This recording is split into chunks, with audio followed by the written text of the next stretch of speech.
17. Helen cavalgou diante de seus homens montado em um garanhão branco brilhante, que fora escovado até estar livre de cinzas.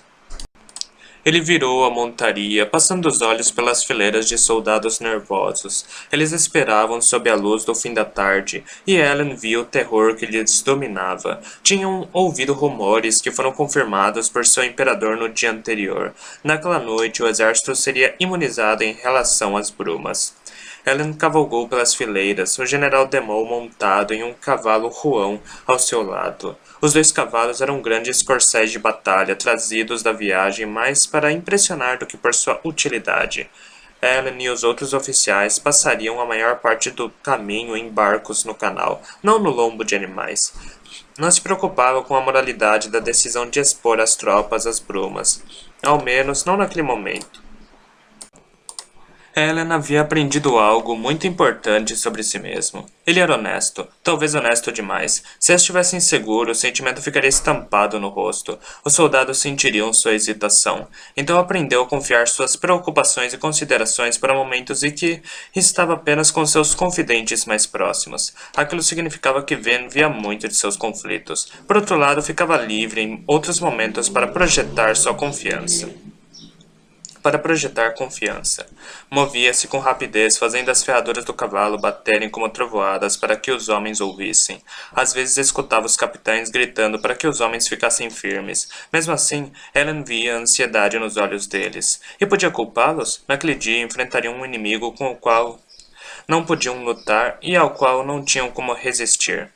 Dentro de uma hora, 700 deles cairiam mortos, cerca de 1 a cada 50. Não eram probabilidades ruins em uma grande escala, mas isso pouco significava para um homem de pé, sentindo as brumas se esgueirando ao seu redor. Os homens se mantiveram firmes. Helen estava orgulhoso deles. Havia concedido àqueles que desejassem a oportunidade de retornar à luta Del, em vez de enfrentar as brumas. Ele ainda precisava de tropas na capital e preferia não marchar com homens que não estivessem dispostos a entrar nas brumas. Quase nenhum foi embora. Em vez disso, a maioria se alinhou em fileiras cheias, sem precisar de ordens, vestindo o conjunto completo de batalha, com a armadura polida e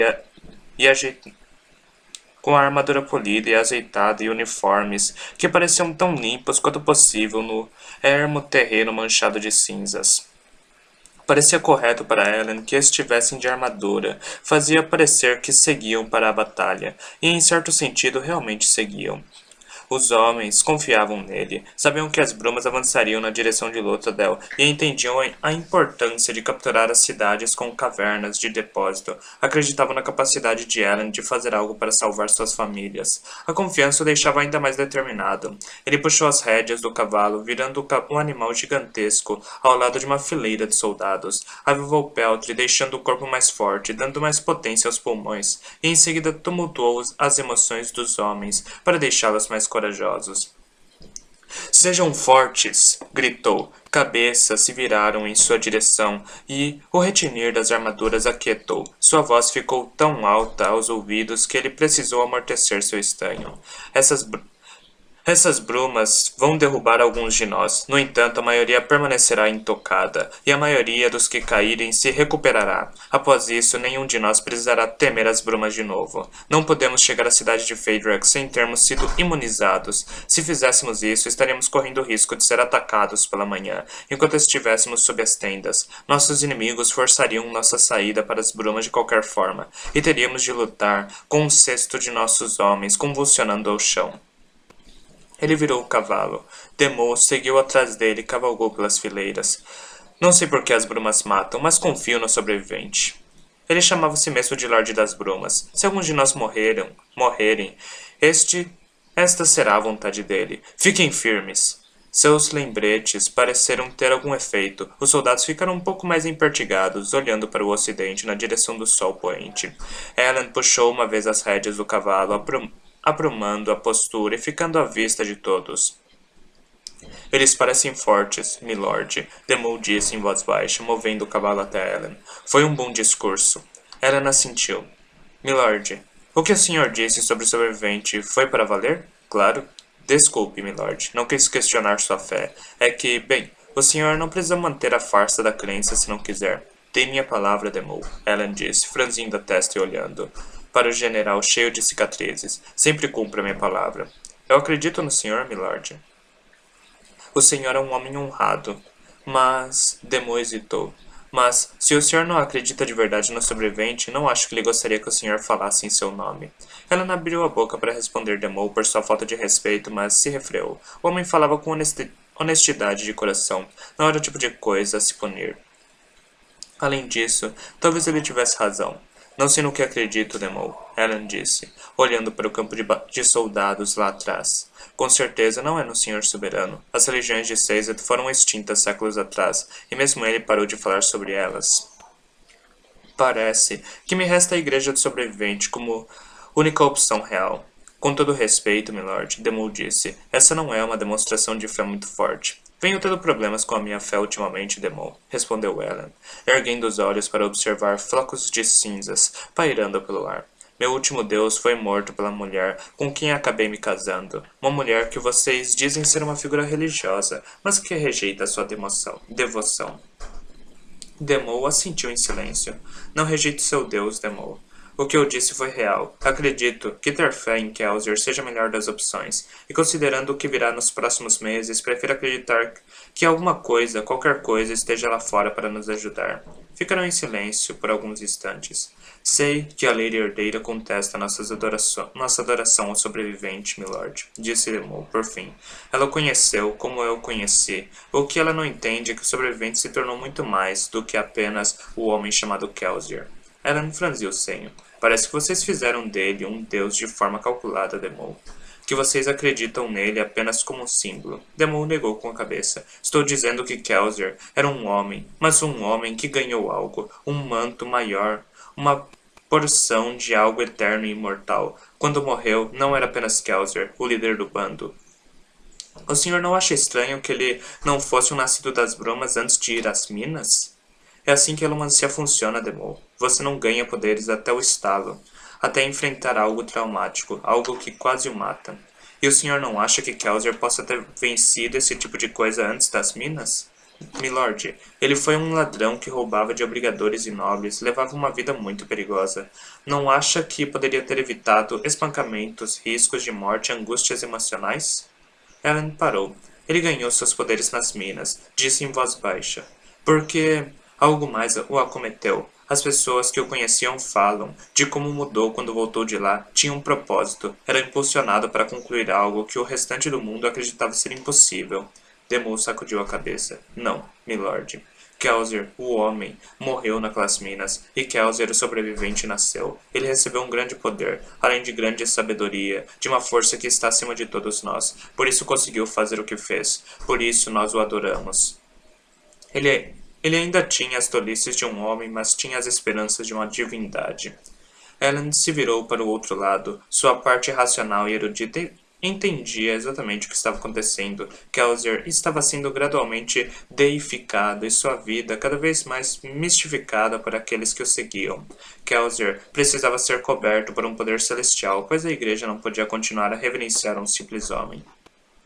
E ainda assim, outra parte de Ellen ficava feliz por aquelas justificativas, mesmo que apenas porque tornavam aquela história muito mais crível. Afinal, Demou estava certo. Como um homem que vivia nas ruas demorara tanto para sofrer o estalo?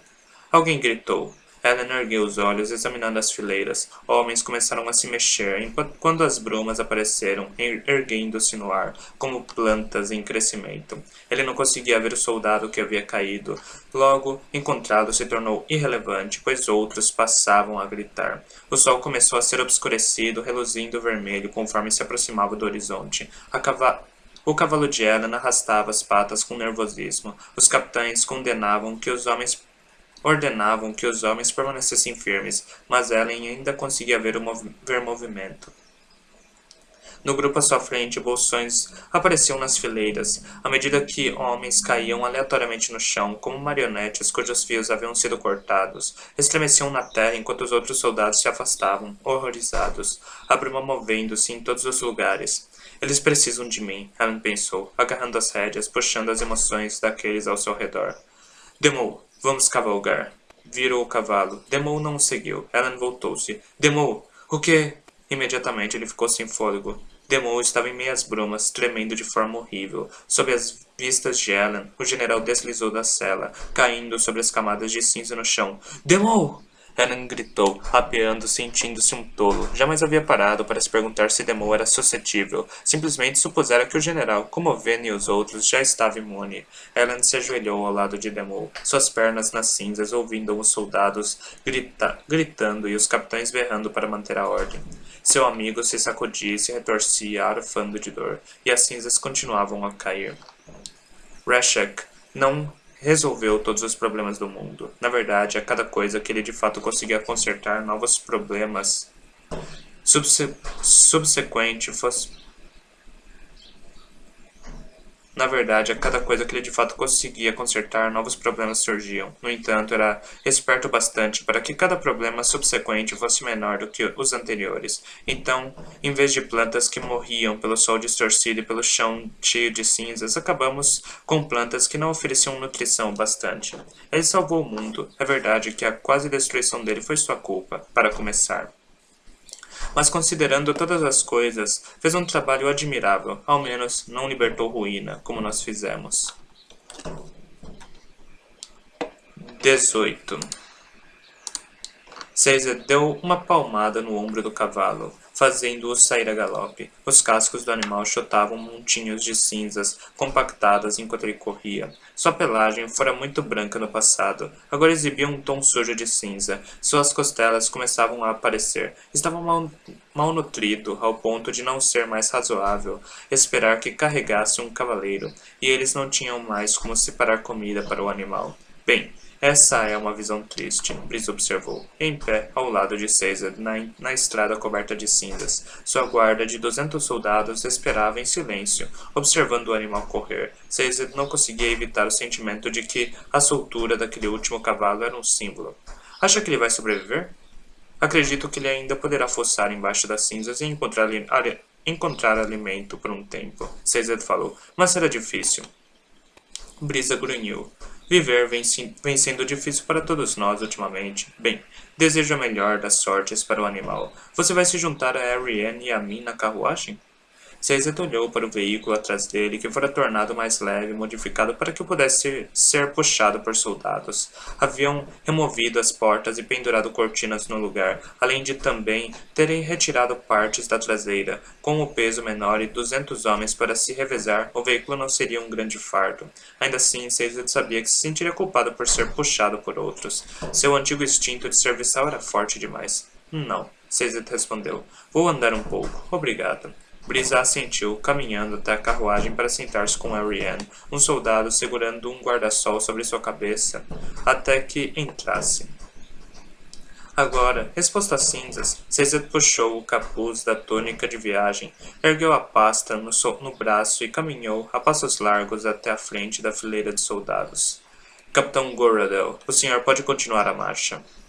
E assim fizeram. Era uma jornada árdua. As cinzas estavam ficando mais espessas, escorregadias, e era exaustivo caminhar nelas. Moviam-se e mudavam de lugar sob seus pés, tornando a marcha quase tão difícil quanto andar na areia. Por pior que fosse, porém, não era o bastante para distrair Caesar de seus sentimentos atribulados. Esperara que encontrar Ellen e Ven trouxesse algum alívio. Os dois eram amigos queridos e sua afeição um pelo outro tendia a fortalecê-lo. Afinal, fora ele quem oficializara seu casamento. Ainda assim, o encontro o deixara ainda mais perturbado. Ven deixou que Ellen morresse, ele pensou. E o fez pelos ensinamentos que dei a ela. Ele carregava a imagem de uma flor no bolso de sua manga, tentando encontrar a lógica em sua conversa com Ven. Como Caesar havia se tornado aquele a quem as pessoas traziam seus problemas. Elas não percebiam que ele era simplesmente um hipócrita, capaz de formular respostas bonitas, mas incapaz de seguir os próprios conselhos? Sentia-se perdido. Um peso o esmagava, instruindo-o a simplesmente desistir. Ellen falava facilmente de esperança e humor, como se ser feliz fosse simplesmente uma decisão a ser tomada. Alguns acreditavam nisso. No passado, Caesar talvez tivesse concordado. Já naquele momento, seu estômago simplesmente se revirava, e ele sentia náuseas. ao meramente cogitar em tomar qualquer atitude. Seus pensamentos eram invadidos o tempo todo por dúvidas. É para isso que serve a religião, Caesar pensou, enquanto pisava firme sobre as cinzas à frente, carregando sua bolsa nos ombros, ajudar as pessoas a passarem por tempos como estes. Olhou para a pasta. Em seguida, ele a abriu e a folheou enquanto caminhava. Centenas terminadas, e nenhuma única religião oferecer as respostas que buscava. Talvez simplesmente as conhecesse bem demais. A maioria do bando tinha dificuldades em adorar Kelsier, como os outros Ska, pois sabiam de suas falhas e peculiaridades. Conheceram-no como homem primeiro e apenas depois como Deus. Talvez esse fosse o problema das religiões para Caesar. Ele as conhecia tão bem que conseguia enxergar suas falhas com grande facilidade. Caesar não menosprezava as pessoas que haviam seguido as religiões, mas até então encontrara apenas contradições e hipocrisia em cada uma que estudava. A divindade devia ser perfeita. A divindade não deixava seus seguidores serem massacrados e, com certeza, não permitia que o mundo fosse destruído por bons homens que estavam apenas tentando salvá-lo. Uma das remanescentes oferecia uma resposta. Uma das remanescentes ofereceria uma resposta. Tinha de existir ali uma verdade que ele pudesse descobrir. Quando pareceu que ia sufocar em angústia, Caesar mergulhou nos estudos, pegando a próxima página da fila e amarrando-a ao lado de fora da pasta. Estudava enquanto caminhava, carregando a pasta com a folha para baixo, quando não estava lendo, para mantê-la a salvo das cinzas. Ele encontraria as respostas. Não ousava pensar no que faria se nenhuma surgisse. Enfim, passaram pelo domínio central, entrando em terras onde os homens ainda conseguiam lutar por alimentos e pela vida. Brisa e Ariane ficaram na carruagem, mas Caesar gostou de caminhar, mesmo que isso dificultasse o estudo das religiões.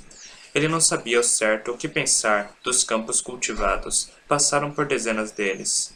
Ellen havia atulhado o máximo de pessoas possível no domínio central e ordenado que todas cultivassem alimentos para o inverno. Mesmo os Ska que viviam nas cidades estavam acostumados a trabalhar duro e rapidamente fizeram o que lhes fora ordenado. Caesar não sabia se as pessoas entendiam como sua situação era precária ou se apenas estavam felizes em ter alguém para lhes dizer o que fazer. As margens da estrada estavam cada vez mais apinhadas com altas pilhas de cinzas. Todos os dias, os trabalhadores Ska precisavam limpar os montantes que haviam caído durante a noite. Tal tarefa interminável, juntamente com a necessidade de se carregar água para a maioria dos campos novos e não irrigados, criava um sistema de agricultura dependente de muita mão de obra. No entanto, as plantas cresciam. A tropa de Caesar passava de campo em campo, cada qual com plantas amarronzadas brotando. A visão devia ter trazido esperança, porém era difícil olhar para os caules em botão e não sentir um desespero ainda maior. Pareciam muito fracos e mirrados ao lado das gigantescas pilhas de cinzas, mesmo esquecendo as brumas. Como Ellen alimentaria um império nessas condições? Quanto tempo levaria até que houvesse cinzas demais para remover? Os Ska trabalhavam nos campos com uma postura muito parecida com a que tinham durante os dias do Senhor Soberano. O que realmente mudara para eles? Olhe para eles, disse uma voz. Caesar se virou para ver o capitão Guradel caminhando ao seu lado. Careca de feições rudes, o homem tinha uma disposição amigável, um traço comum nos soldados que Ham havia promovido. Eu sei, Caesar disse em voz baixa. Mesmo com as cinzas e a bruma, vê-los me traz esperança. Caesar olhou para ele com interesse. É mesmo? Claro, Guradel respondeu. Minha família é de camponeses, mestre de Rizano. Vivíamos em Luthadel, mas trabalhávamos nos campos externos. Mas o senhor era soldado. Não foi o senhor quem levou Lady Ven para dentro do palácio na noite em que ela assassinou o senhor soberano? Guradel assentiu. Na verdade, levei Lord Allen palácio adentro para resgatar Lady Ven, embora, no final das contas, ela não tenha precisado muito da nossa ajuda. De qualquer forma, o senhor tem razão. Fui soldado no palácio do senhor soberano. Meus pais me deserdaram quando ingressei na guarda, mas eu não consegui enfrentar a perspectiva de trabalho no campo a vida inteira. É um trabalho muito árduo. Não por causa disso, Guradel disse. Não o trabalho em si, mas a desesperança. Não conseguia aguentar um trabalho de um dia todo para plantar algo que eu sabia pertencer a outra pessoa. Por isso deixei os campos para me tornar soldado. E por isso, ver essas fazendas me traz esperança. Guradel meneou a cabeça na direção de um campo pelo qual passavam. Alguns Ska ergueram os olhos e acenaram ao ver o estandarte de Ellen. Essas pessoas trabalham porque querem, o capitão disse. Trabalham porque, se não o fizerem, morrerão de fome. Claro, acho que o senhor está certo, mas não estão trabalhando porque alguém vai espancá-los se não trabalharem. Estão trabalhando para que sua família e amigos não morram. Para um camponês isso é diferente. O senhor pode ver na postura deles. Caesar franziu o senho enquanto caminhavam, mas não disse mais nada. De qualquer forma, mestre Terrizano, me sugeriu que fizéssemos uma parada em Luthadel para buscar suprimentos. Caesar assentiu. Imaginei que faríamos isso. No entanto, precisarei deixá-los por alguns dias, enquanto vocês seguem para Luthadel. Lord Brisa, pode assumir o comando. Encontrarei vocês na Estrada Norte. Goradel concordou com a cabeça, voltando para fazer os preparativos. Ele não perguntou por que Caesar queria deixar o grupo, nem qual seria seu destino. Vários dias depois, Caesar chegou sozinho às minas de Hatzin. Havia pouco que distinguisse a área. Agora que as cinzas haviam tomado tudo, os pés de Caesar chutavam punhados delas conforme avançava para o topo de uma colina. Ele olhou para o vale que abrigava as minas, o lugar onde a esposa de Kelzer fora assassinada, o lugar onde o sobrevivente havia nascido. Era agora o lar do povo terrizano. Restavam poucos deles. Nunca tinha sido uma população muito grande, e a vinda das brumas e a jornada difícil até o domínio central ceifara muitas vidas. Talvez restassem 40.000, e uma grande parte dos homens eram eunucos, como Caesar. Ele desceu o declive na direção do vale. Aquele lugar fora uma escolha natural para acomodar o povo de Terris. Durante os dias do Senhor Soberano, centenas de escravos haviam trabalhado ali, vigiados por mais centenas de soldados, o que terminara quando Kelzer voltou para as minas e destruiu sua capacidade de produzir atium. No entanto, as minas ainda tinham os edifícios e a infraestrutura que as sustentara durante seus dias de labuta. Havia muita água fresca e algum abrigo. O povo de Terris havia feito melhorias, construindo outras estruturas pelo vale, transformando o que no passado eram os mais terríveis campos prisionais em um grupo pastoral de vilarejos. Mas enquanto descia a encosta, Caesar conseguia ver pessoas varrendo as cinzas do chão, deixando as plantas surgirem para oferecer pasto aos animais. Os arbustos que formavam a folhagem predominante no domínio central eram de um grupo resiliente e resistente de plantas adaptadas às cinzas e não precisavam de muita água como as safras das fazendas. Aquilo significava que os terrizanos, na verdade, levavam uma vida mais tranquila que a maioria. Eram pastores como haviam sido durante os séculos antes da ascensão do Senhor Soberano. Uma criação saudável de ovelhas de pernas curtas ruminavam nas colinas, mastigando os talos descobertos de arbustos. O povo de Terris, Caesar pensou, levando uma vida mais tranquila que a maioria. Que mundo estranho este se tornou.